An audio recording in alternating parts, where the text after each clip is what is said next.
আসসালামু আলাইকুম সবাইকে। আশা করি সবাই ভালো আছেন। আলহামদুলিল্লাহ আমিও ভালো আছি। তো আমি আজকে ইলিশ মাছ দিয়ে কি রান্না করলাম দেখাবো আপনাদেরকে। তো এই তো এখানে কিছু শাপলা ফুল নিয়েছি। তো ছোটবেলার কথা কিন্তু অবশ্য মনে পড়ে গেল এরকম শাপলা ফুল দেখে। তো চেষ্টা করলাম ছোটবেলায় যা করতাম তাই, কিন্তু হলো না। খুব কষ্ট পেলাম, হলো না বলে। তারপরে আবারও চেষ্টা করতেছি যে আগের মতো যেন ফুটে যায়। তো ফুটলো না।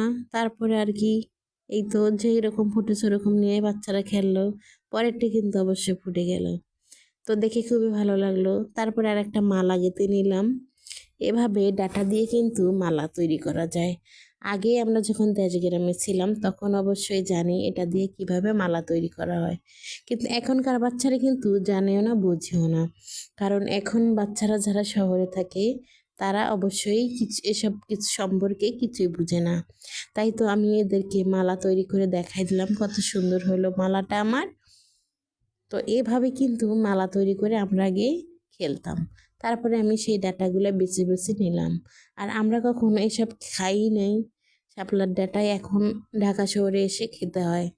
এদিকে আমি মাছ নিয়েছি, মাছের সঙ্গে আদা রসুন বাটা, মরিচ বাটা, পেঁয়াজ, হলুদ, তেল দিয়ে সব কিছু দিয়েই মেখে নিয়েছি। তো আবার খুচুটের সাহায্যে হাতে ধরাই দিলাম না, শুধু খুচুন দিয়ে নাড়ার চেষ্টা করলাম।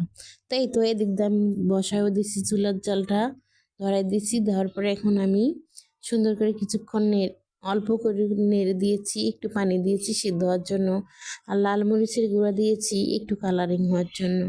তারপরে তো এই তো এখন আমি জাল করে নিচ্ছি।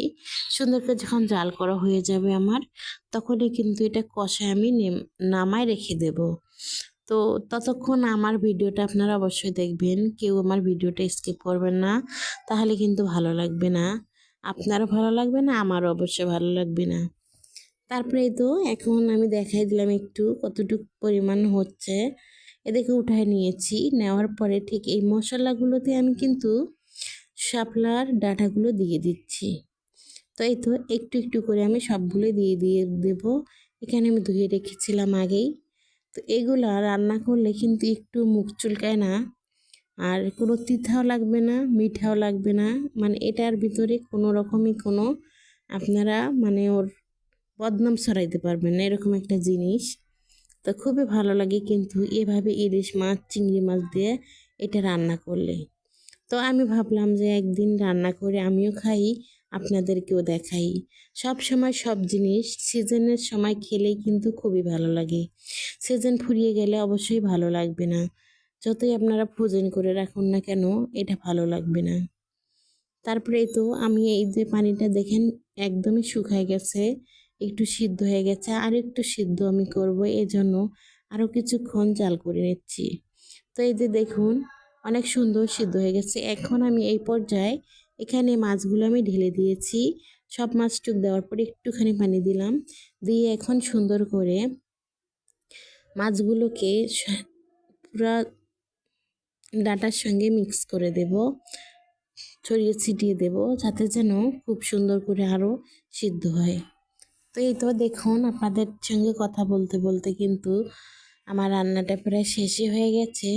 তো এখন কিছু মশলা দিয়ে কিন্তু আমি এটা কিছুক্ষণ জাল করে নামিয়ে নেব।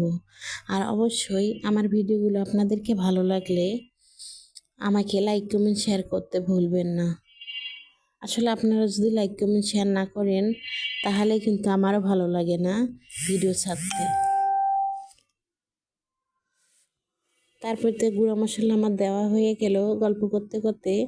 তারপরে এখন আমি নামিয়ে ফেলবো।